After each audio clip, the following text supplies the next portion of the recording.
Mystic Michaela spiritual family. Welcome to Know Your Aura with Mystic Michaela today. Do you find yourself in relationships with people where you really have to make up excuses in order to stay friends with them or partners with them or continue to have any relationship whatsoever? Do you find yourself looking for what they really mean underneath what they're doing or saying in order to keep that relationship going? We're going to talk about how empath auras love in layers. But first, hey, Scotty. Hey, guys. I'm going to tell you, I don't get it. I know. Right off the bat, I don't get it. Yeah. You know, this frustrates me. When I see people in like abusive relationships, it's frustrating. Yeah. You know, let's say you're just in a relationship and everyone can see it, right? From the outside, we all see that you're getting abused, right? And these are just made up scenarios. I'm not saying anything in particular. Right. And you're just like, why? Why does that person not get out of there? Yeah. You know, or your parents, not yours, I'm saying in general, have done like cruel things to you. Right. Like, why do you keep on coming back for more and more and more? Or, you know, you got a friend, just that, you know, that evil friend, maybe that talks behind your back or whatever and does horrible things to you, but yet you still are friends with them. Yeah. And I guess I don't get it. I'm a big person on like actions. You know, you're defined by your actions. And, you know, if someone's continuously doing the same action over and over, if they were doing it to me, I would just be like, I'm out of here. This is it. I'm done. Yeah.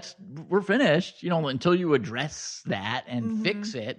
You know, I'll give people a second chance, but I guess I don't get it. I'm a little frustrated. It's coming from a red perspective. Yes. But let's get a double empath take on it. Yeah, that's what we're going to talk about today, because I see this all the time when there's stories on the news, you know, any story you see, and if you start looking at the comments, there's always victim blaming all the time. Right.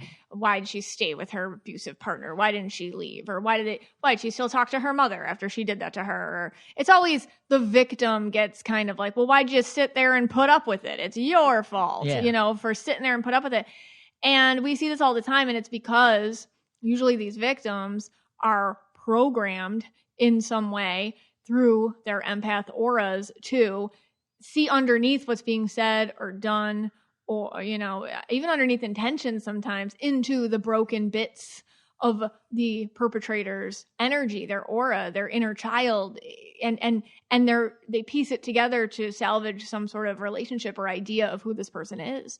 Empath auras are naturally hardwired to do this, but a lot of times in different family situations, they can get programmed to do it as well. And this is the only normalized source of relationship that they have. Therefore, you know, they get stuck in these patterns of relationships in every aspect of their life, but knowledge is power. Right. And so when you see this about yourself, and then you're like, oh my gosh, I do this. And then you're like, why do I do it? And how do I do it? And who do I do this with?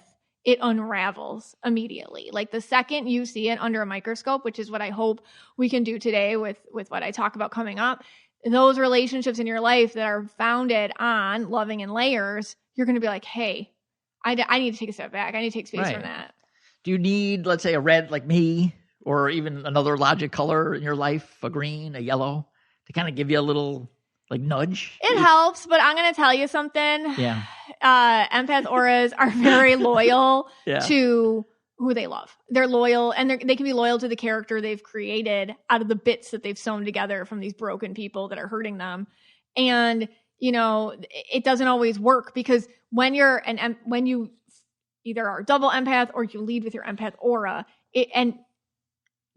plus you haven't realized this yet, because once you're a double empath or you lead with your empath aura and you do realize this, you can't unring a bell. Like there's no going backwards. However, let's say you're in the middle of it still. It doesn't help. It's just like noise. Like people saying like, why are you putting up with it? It's noise. Well, you don't get it. So you know, I'm going to talk about how each empath aura color specifically deals with this too, and why they get stuck in these relationships. So when, and I don't know if you can answer this. So when does the double empath, purple turquoise, we'll just take that. When does the double empath finally say, without like the red or the yellow or the green getting in the way and telling you these things, when does that double empath finally say, you know what? I can't do it anymore. Like this is like, is quicker and what it can look like. Of course it's different for everyone, but I feel like we all have a line, and when we get to it, And then we're like, oh my gosh, right. This is what I'm doing. There's no, You're talking about it, but it's going to be over, done, yes, sealed. Yeah. But like, let's say like a red balloon like me, that line, if that. You never let it get, you have more boundaries. Right. So it never got so far for you. So some people, and forgiveness is a whole other episode, but like some people can forgive a little quicker because their boundaries were never crossed the way, to that level. For example, like a double empath it's like, well, you crossed like XYZ. So that's why you can't also have people tell you should get over it, or, it's time to forgive and move on, or give them a second chance. It's like, you don't know what they crossed. Like, you don't know where my boundary, like, cause usually once you're loving in layers and you've done this in the way I'm going to be talking about, you're absolutely right. Like, they've crossed a line that was your last line that was, it's just unmentionably too close for comfort. Gotcha. You're absolutely right. That makes sense. Yeah, it does. Yeah, it makes a lot of sense. All right, let's take a quick break. You're going to come back and talk about empaths love in layers. Our next partner has made an important impact on some of the most important people in my life. My cats, yes, I consider them my fur babies. That's why you've got to try Small too, because I know that you feel the same way about your kitty cats. Small's cat food is protein-packed recipes made with preservative-free ingredients you'd find in your fridge, and it's delivered right to your door. That's why Cats.com named Smalls their best overall cat food. To get 60% off your first order plus free shipping, head to smalls.com/KYA for a limited time only. My senior cat, especially Dusty, he prefers Smalls way more than our previous cat food. He had such issues with digestive, throwing up, and he wasn't gaining weight. And ever since I went to Smalls, he is eating better. He's more enticed to eat. He's gained weight. His coat is shinier. Smalls was started back in 2017 by a couple of guys home cooking cat food in small batches for their friends. A few short years later, they've served millions of meals to cats across the U.S. Since making this switch to Small, all my cats have had fewer hairballs. I mean, you could tell they're more bouncy with their energy. They've had healthier weight. And the litter box is way less stinky. That's a bonus point of Smalls. For a limited time only, because you are a Know Your Aura listener, you can get 60% off your first Smalls order plus free shipping when you head to smalls.com/KYA. That's 60% off when you head to smalls.com/KYA plus free shipping. Again, that's smalls.com/KYA. Why do empath auras love in layers? I wanted to talk about this, the origin of this. I mean, so when I do readings, I guess I just talk to myself and I come up with my own, I don't know, Mystic Michaela isms in my own brain, as I'm sure we all do. And one of them is I've noticed that empath auras have this tendency to kind of dig through the layers of somebody to find the salvageable parts in order to have a relationship with them. It's good and it's bad. And it came up in my writing over on Substack when I was talking about the Netflix documentary. It's called High School Catfish, or Unknown Number, High School Catfish story. And long story short, you can go over there and read it on my Substack, all the aura explanations of everybody involved. But the one little girl, the teenage girl who was most deeply affected, I talked about the worst part of it is that she is going to just be programmed the rest of her life to love in layers. And loving in layers is when I see someone digging. They dig into a person, a person's broken aura bits, their broken soul, and they salvage what they can for the purpose of continuing a relationship. And they're taught to siphon through someone's abuse to find fragments that are salvageable. And it basically sets a person up for major continued abuse and toxicity in basically every single relationship they'll ever have moving forward.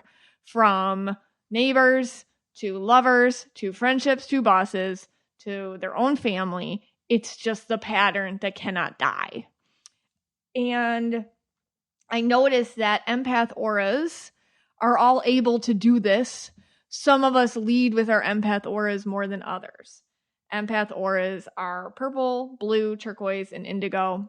Everybody has at least one empath aura, but a lot of us lead with that empath aura no matter what. A lot of you listening to this podcast, I can guarantee, lead with your empath aura. And by the way, you can still lead with your empath aura and not have to deal with all the bad parts of doing that with enough self-awareness and growth and therapy and all the things and spiritual journeys and spiritual awakenings, all the things we work on over here. But yeah, so I noticed that empath auras are the ones that do this when you lead with that empath aura. And it's because you have a natural ability to feel the soul stuffed in there around the ego. All right. The ego is the human part of you. The ego is the part of you. And we love the ego. The ego is great. But sometimes with some people, it went too far. And that is the human part that is a construct. It's not real. And empath auras have this innate ability to feel the real parts hidden beneath all the constructs. And the constructs usually come from pain and hurt and their own abuse and their own trauma. And it's the parts of them, that soul parts, are held prisoner within that ego. The parts of the people that they love are actually kept under layers. And the problem is that some people know they have those broken bits and they use them as bait. They are pieces that they purposely keep trapped within them so as to lure you in and capture you and keep you. They know you want to have the relationship with that broken part of them, that trapped inner child, that soul identity fractured, hurt, poisoned, pleading forever for you to stay, stay, stay. And they know you can't resist that. They know you don't want to leave those parts of them alone. And they use it against you. And empath auras are naturally hardwired. You are born this way to love in layers. But the problem happens is when it becomes programmed, usually by, a family system, where this is the only way you've ever learned how to love. Hence, back to that Netflix documentary and the young girl Lauren and what I feel happened to her. She's programmed now to only understand how to love in layers and not come out from under that. And loving in layers has a purpose for empath auras. It makes it easier for them to understand what people are going through. Like you leading with your empath aura, you can handle when people are in temporary crisis or they have an issue or a mood or they're having a moment. Not everyone's a great friend or partner or family member like all the time. We have to give people a break in life to have a relationship with them. And that is what your empath aura is good for. It makes you that compassionate friend and a compassionate loved one and a compassionate partner. It's not meant as a way of being. It's not meant as a pattern that is ongoing and long-term forever. And that is where the problem lies. So once you think loving in layers, because you're programmed that way, is the only way to have a relationship, it has become normalized. And now you don't know how to love people at all or to have relationships with people at all without dealing with the pain to get to the parts of them that make it worth it. So knowing abuse and knowing love aren't differentiated. They're intertwined and you're conditioned for it. And it is utterly exhausting and it creeps up on you. And it deletes your own agency and your own voice. So let's talk now about how each empath aura color tends to approach loving in layers. Because there's different approaches and perhaps as I'm speaking, some of these might have a little aha moment for you, a little light bulb moment for you. And you can see like, oh, wait a second. I'm going to take a step back from that relationship. Maybe that's me loving in layers a little too much. So we'll start with blue auras. Blue auras have the hardest time letting go of a person or a relationship. They really do. they stick with you. Those blue auras. Blue auras are naturally selfless without thinking too much about it. They're helpers by default, to the point they don't really even know they're doing too much. So when someone they love is doling out this kind of push and pull with their love, the blue just goes with it. Being an invisible and moldable energy with, what do you want from me today? You want me to love? You want me to assist? What do you want me to become? Anything this abusive person needs in the moment, a lot of times the blue aura doesn't even realize that they are so moldable, or they are doing this all the time, walking on eggshells, dancing around these invisible boundaries, these invisible lines that this abusive person is putting up as they love this person in layers. And usually don't realize that they're doing it until they notice others around them suffering from it too. And then they find themselves being a buffer for them as well. So now they're not only protecting that inner fractured self of this abusive person that they love in layers, now they are extending their protection and their buffering to those who are being hurt by the abuser. I mean, this could be anyone. This could be like the road rage situations you find yourself in them with. Like, oh my gosh, they don't know. They didn't mean to cut you off, or the neighbor who has the dog that's barking too much and they're about to go over there and freak out. And you're like, actually, don't leave it. Or, your own children that you're in the house with them and you notice that now the kids are putting up with this. And that's when a blue aura wakes up, when they're like, hey, wait a second. I'm not fixing it. Like, I'm not buffering it. It's going beyond me. And that's usually when the blue figures it out, when the people they love can't be buffered anymore by their energy as well. Then the blue knows they have to end it. They have to leave it. It's sad though with blues because it's never because of what they're going through. Usually it has to extend to someone they love going through it too. Indigos. Everything I just said about blues plus. Ready? Indigos will put up with something for a really long while, but once they shut the door on it, they are done. I mean, indigos will kill a memory quicker than anyone else. Like, once an indigo door, it's like called door slamming. Once they slam the door, they are done. That door does not open. Indigos take a long time to shut that door because they know that if you're an indigo, you know this about yourself. You're like, I don't want to be done because I know when I'm done, I'm done. I know when I'm done, they're dead to me. And so indigos can put up with loving in layers, especially if the one who is doing this to them is very introspective, which is usually a trick. A bit of a talker, really good at covering up their abuse with like their therapy talk or their feelings or their emotional depth and their emotional intelligence. This does keep an indigo around a little longer because indigos need to know that what they see, I see this in you. I see all those broken parts in prisoner within you. If the abuser's like, oh, I see them too, and they speak to that, they validate it. They make sure that they know, yes, they're real. All the things you're saying are true. The abuser in this scenario will often actually refer to their own pain bodies, their own imprisoned self, their own fractured self, their own layers, and talk about them openly. And that tricks an indigo into staying a little longer. So notice if somebody is, oh, I agree with you. Yes, I'm totally like that. Yes. But they're never getting better. Because just because somebody validates you doesn't mean anything if they're not making it better. So a little trick that these abusive people keep you as an indigo loving them in layers. Purples. Purples think they can outsmart it. They can outsmart the loving in layers thing. Purples are really good at spinning things. They're very creative. They can work within chaos. They actually don't mind a little chaos. They don't like normal. They're not really into normal people, which makes, there's a difference between somebody who's odd and somebody who's abusive, but, these abusive people can manipulate you into thinking they're just odd or eccentric or different. They have a better time of people's issues than others. They can deal with a little bit more differentiation of behaviors than other people.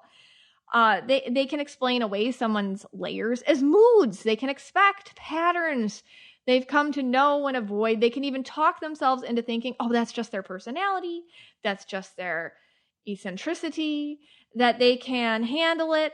Oh, I'm doing it so you guys don't have to. I got it. Purples are very tough like that, emotionally tough. They will be the ones to take the metaphorical or, unfortunately, sometimes literal punches in order to shield others from the brunt of it. They can get a feeling of helpfulness in this way, sort of like, I'm tough enough to love you kind of a vibe. Purples can handle extremes and overall calamity more than other aura colors. But eventually, they will quit. Eventually, they will quit on these people when they see that it's not making the purple aura special or helpful or different or anything. It's actually just them being dumped on and abused. Usually, this happens for purples when they see this abusive person abusing other people in the same exact way. And they're like, hey, wait a second. I thought this was just a me and you relation. I thought we were special, which is kind of sick. But listen, I'm purple, so I get it.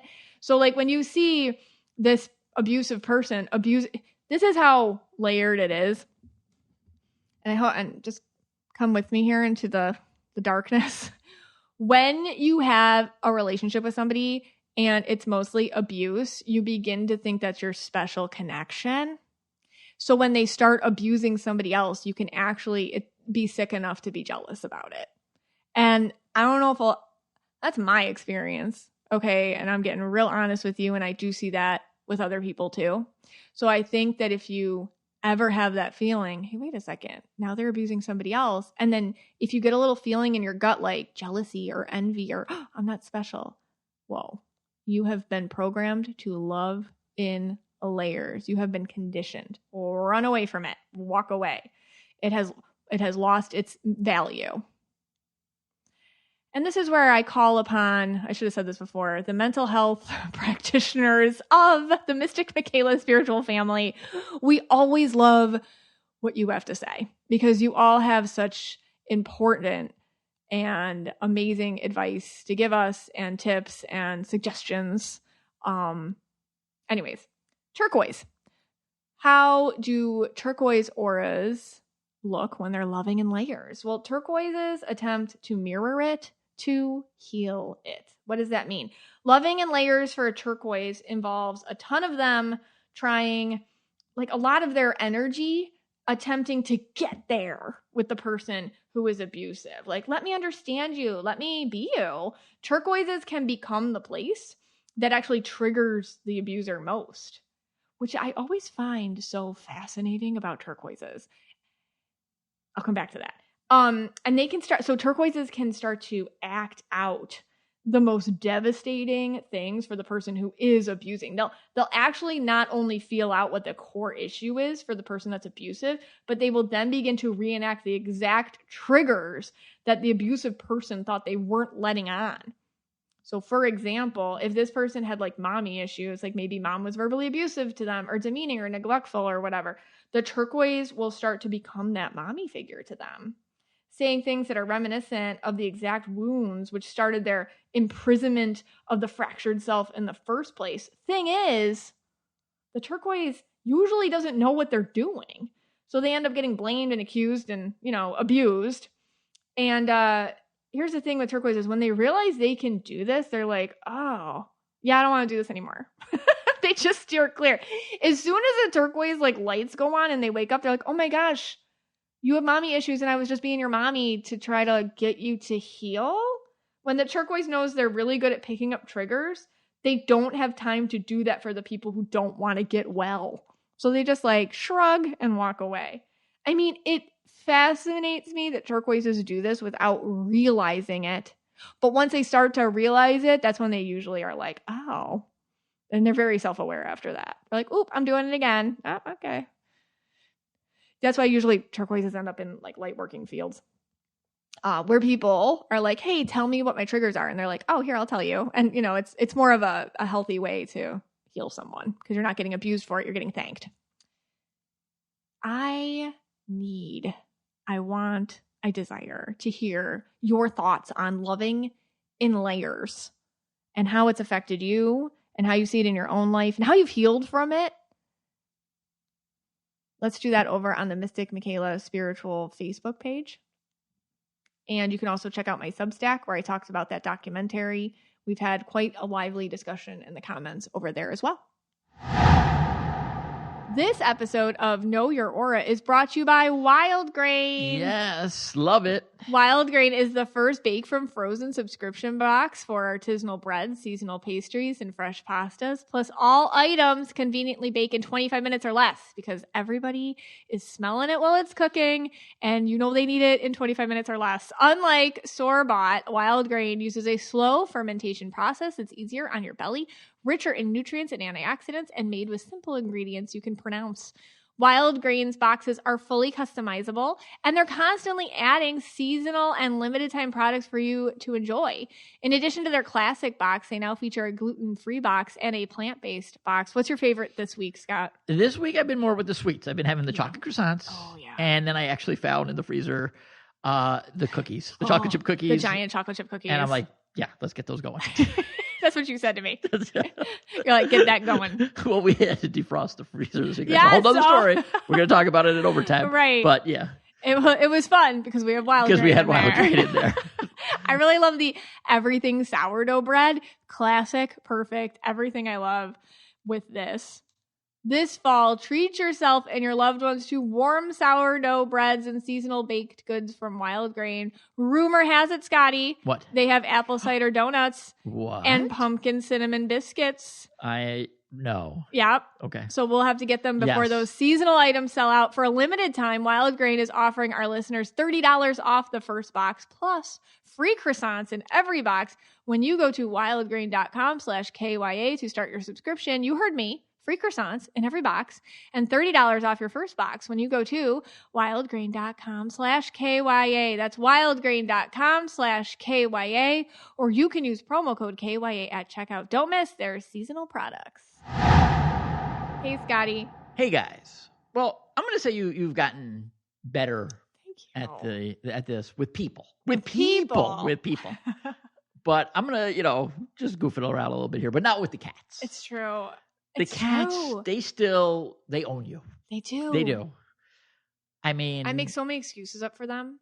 I will tell you, Binks lives. I mean, there's only like 3 cats that live a better life than Binks. Those are Taylor Swift's 3 cats. Those 3 are the top, living the best life, and then Binks is living the 4th best life of all cats on the planet right now. No, I agree. It's like living with a perpetual newborn. He wakes me up in the middle of the night to eat, and I listen because he's hungry. And that's when he likes his soft foods. I'll get up, come downstairs. It's like 6, usually 6:30 in the morning, take her to school, right? And I'll be like, how'd you sleep? And he'll be like, not good. And I'll be like, why? Why didn't you sleep good? The cats, they just woke me up all night. It's Binks. It's just Binks. Yeah, Binks. He wanted to cuddle. He wanted a meal. He does. I'm like, you didn't get up this much with Abby. I didn't get up this much with the kids. The kids, yeah. Yeah, I know. He needs to spoon sometimes in the middle of the night. He likes his smalls in the middle of the night. And I just can't it's nothing. He won't understand if I try to train him out of it. Right. And by the way, he's not a kitten. He's 3 years old. Yeah, he's not a kitten. Like, you could give a pass if Binks was like 6 months or something. I don't know what the kitten age is, but he's not a kitten. But he has mommy issues. Right. That's what I hear. This is what you tell me. I feel like he was abandoned by his mother. Something must have happened to her, and all the kittens were just left alone in a parking lot, and that's where they were found. And I feel like he needs me. Yeah. He needs me to mother him. Yes, and it's true, but that's sweet. But like, it is true. I probably do love in layers. Like with Rocky. Oh, God rest his soul, Saint Rocky did used to physically attack me when he got mad. Yes, he did. I was the only one that he stopped physically attacking because he knew the wrath of that. Everyone else got bit, attacked. He was it wasn't his fault. He was just like a hunter in his heart, and he had like rage issues. And he also was a street cat. He was thrown from a window as a kitten. Yes. And it was rescued. So I can't imagine the trauma he had. But it's true. I would make up all these excuses to the point where I had like these this bruise and a bite on my arm so big. My friend Amanda looked at me in the eyes as if I was in a relationship with an abusive boyfriend. And she looked at me, no joke, and she was like, Megan, this is abuse. Yeah. And you need to end this now. Like, she was really worried about me.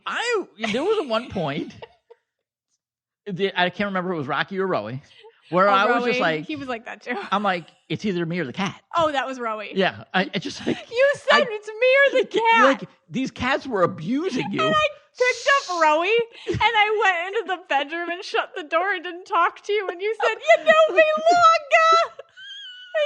You know me longer. I mean, these cats truly are abusive to you. They are. And that's where my problem is. I can't. I think all the cats, and this has happened with dogs in my life too.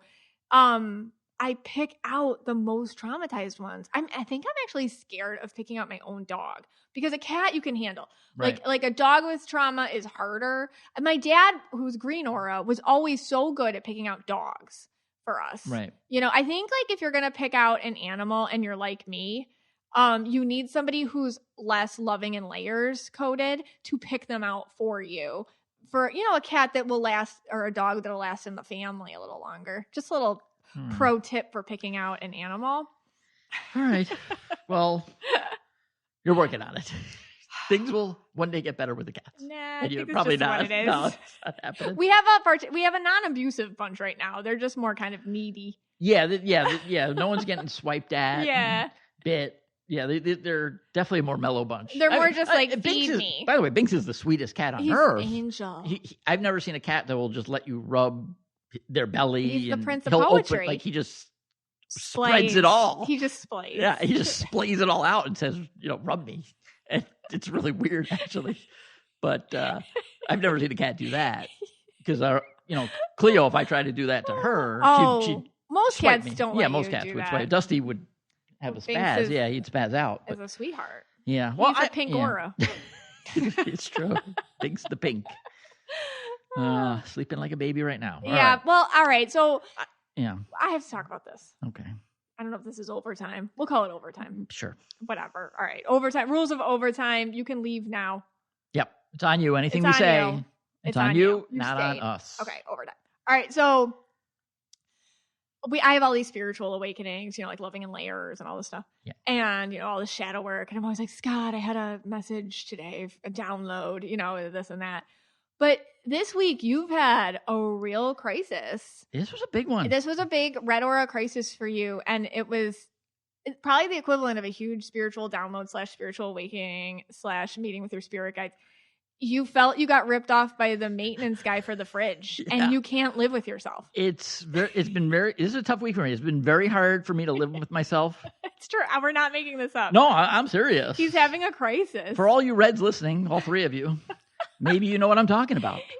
But yeah, I mean, I'm going to put this at the top 5 ripoffs of my life that I've been ripped off. Yeah, this is in the top 5. I don't know the order of them, but Scott prides himself on not getting ripped off. I definitely do. I feel like most of the time I do not. I feel like I'll go through life pretty much, 95% of the time I do not get ripped as much off. as you can. As much as you Because can. most of life is a ripoff. But in most things. This fridge one really So what happened? set me back. Just real quick.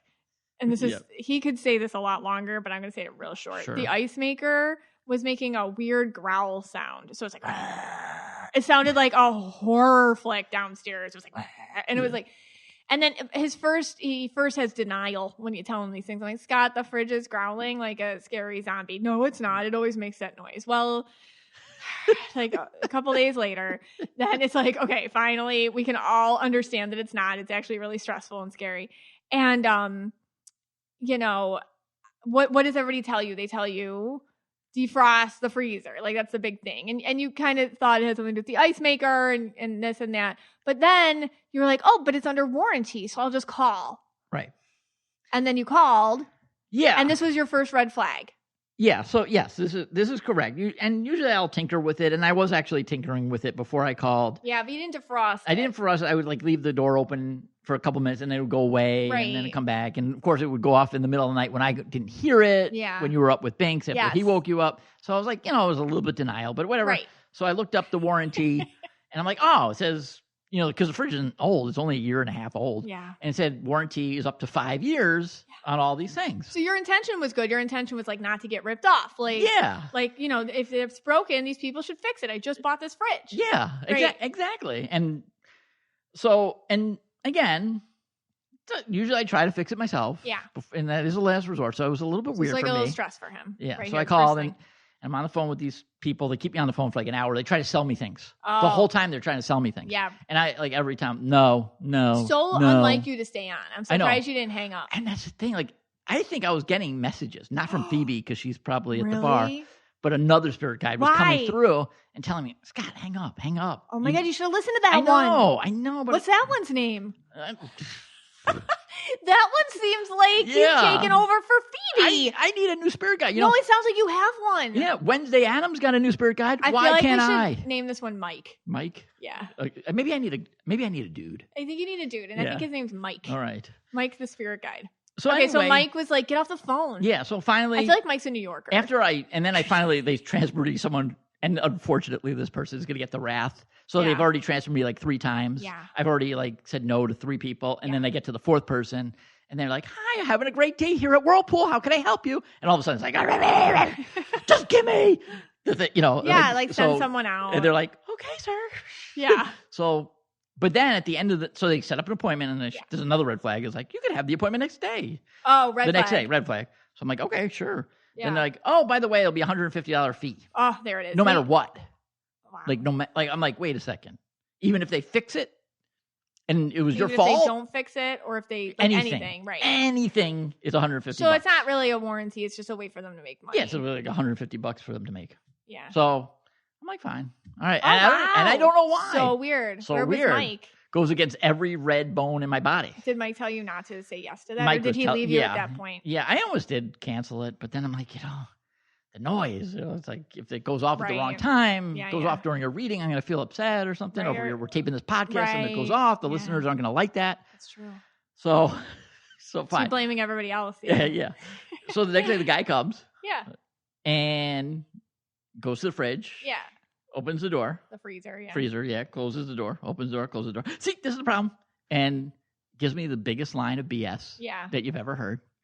And basically, says you have to defrost the fridge. That's it. Yeah.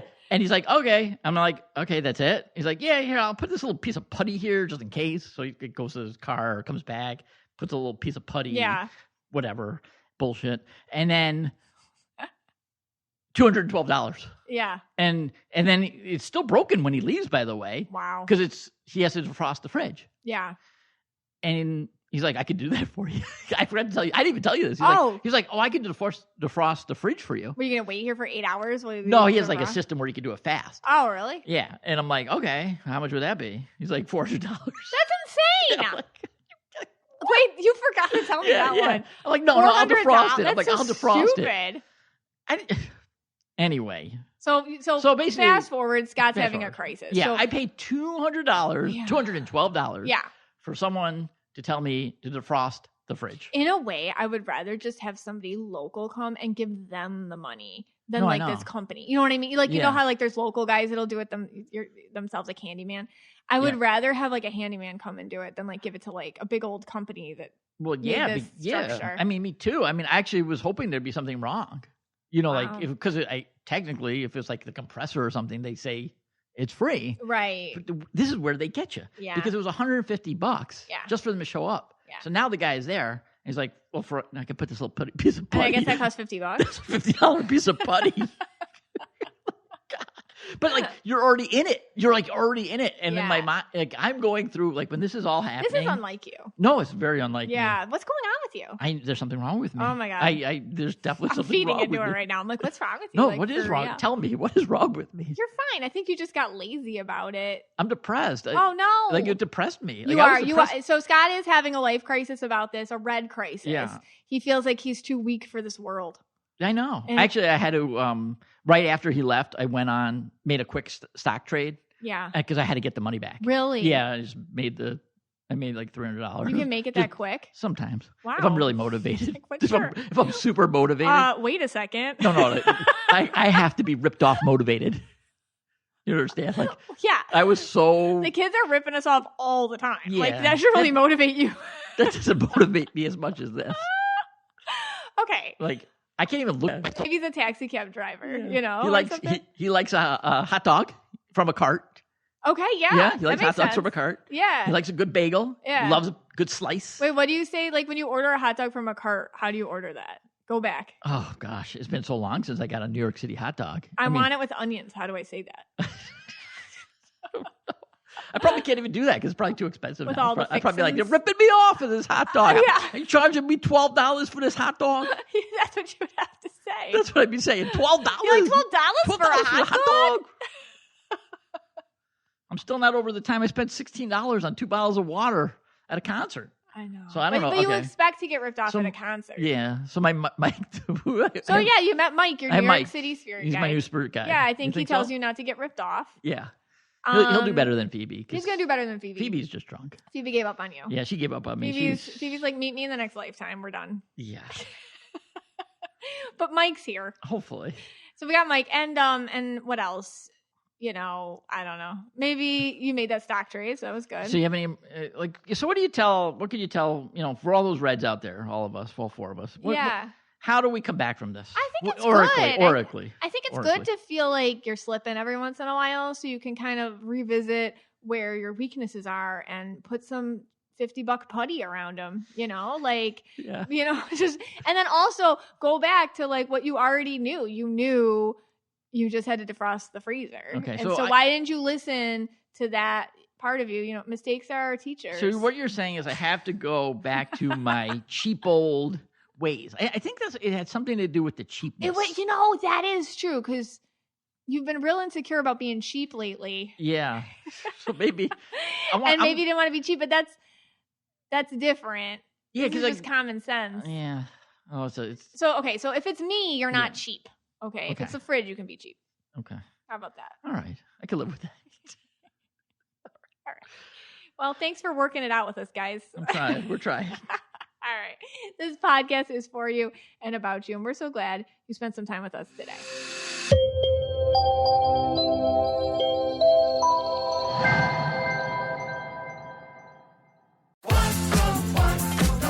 Wherever you go, whatever they get into, from chill time to everyday adventures, protect your dog from parasites with Credelio Quattro. For full safety information, side effects, and warnings, visit CredeliaQuattroLabel.com. Consult your vet or call 1-888-545-5973. Ask your vet for Credelio Quattro and visit QuattroDog.com.